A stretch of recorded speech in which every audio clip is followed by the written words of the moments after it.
স্কুলের পরীক্ষা অনেক সহজ হয়, কারণ সেখানে জানা যায় আজকে অঙ্ক পরীক্ষা বা আজকে বিজ্ঞান পরীক্ষা। কিন্তু লাইফের পরীক্ষা এটা আউট অফ সিলেবাস হয়।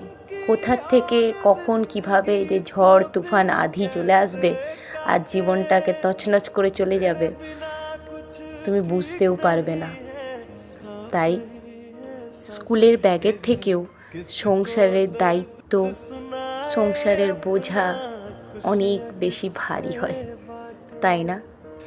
রাধে রাধে। सबसे पूछे रास्ता तेरा ताके बस 2 दिन की और जिंदगी 2 दिन कैसे काटे तेरे बिना कुछ ठीक नहीं है कांप रही है सांस के घर किसको दर्द